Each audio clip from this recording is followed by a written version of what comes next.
দর্শক আপনারা দেখছিলেন বিকেলে যে দুর্ঘটনাটি ঘটেছে সেটিও অনাকাঙ্ক্ষিত। এছাড়াও প্রচুর মানুষ কিন্তু সদরঘাট থেকে যে যার পথে ঈদ যাত্রায় বাড়ি ফিরছেন। সেখানে রয়েছেন আমাদের সহকর্মী হিরণ খান। কিছুক্ষণ আগেই তিনি সদরঘাটের চিত্র আমাদের জানিয়েছেন। চলুন দর্শক দেখে আসি আমরা।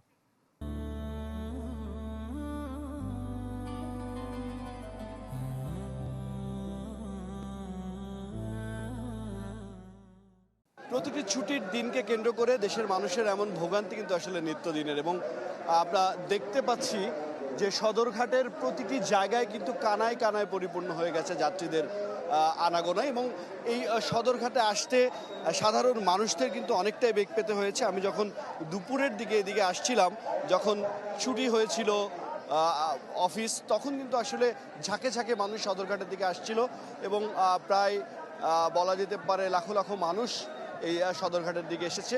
এবং দেখতে পাচ্ছেন যে এখনও পর্যন্ত কিন্তু এই সদরঘাটের যে লঞ্চগুলো রয়েছে, সেই লঞ্চগুলো কিছু কিছু লঞ্চ যখন ভরে যাচ্ছে তারা কিন্তু ছেড়ে যাচ্ছে, কিন্তু যেসব লঞ্চ যতক্ষণ না ভরছে ততক্ষণ কিন্তু আসলে তারা ছেড়ে যাচ্ছেন না। তবে একটি লঞ্চ যখনই ভিড়ছে এই প্ল্যাটফর্মে, তখনই আসলে খুব তাড়াতাড়ি ঘোষণা দেওয়ার 20 থেকে 30 মিনিটের মধ্যে কিন্তু আসলে লঞ্চগুলো পরিপূর্ণ হয়ে যাচ্ছে যাত্রীতে, এবং তারপরে কিন্তু আসলে তারা ছেড়ে দিচ্ছেন।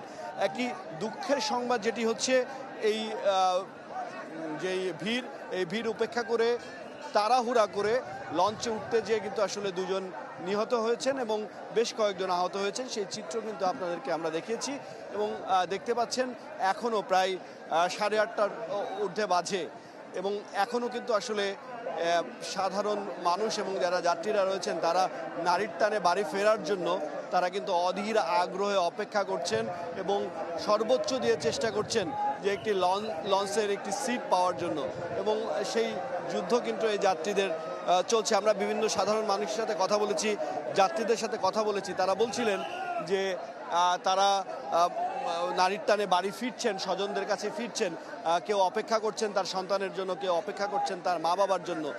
সেই অপেক্ষার অবসান যাতে খুব দ্রুত হয় এবং সঠিকভাবে হয় সেটি তারা চেষ্টা করবেন, এবং সাবধানে তারা যাওয়ার চেষ্টা করছেন। একটি বিষয় জানিয়ে রাখি যে আজকে কিন্তু আবহাওয়ার অবস্থা অনেকটাই খারাপ, এবং এই ঢাকার যে প্ল্যাটফর্ম রয়েছে সেই প্ল্যাটফর্মে বারবারই ঘোষণা করা হচ্ছে ঢাকাকে 3 নম্বর সতর্ক সংকেত ঘোষণা করা হয়েছে। তবে সাধারণ যারা যাত্রীরা রয়েছেন তাদের কাছে আমরা কথা বলেছিলাম, তারা বলছেন যে নিত্যদিনই আসলে তারা এই ঝড়, এই যানজট উপেক্ষা করে আসলে তারা নারীর টানে প্রতিবারই আসলে বাড়িতে যান।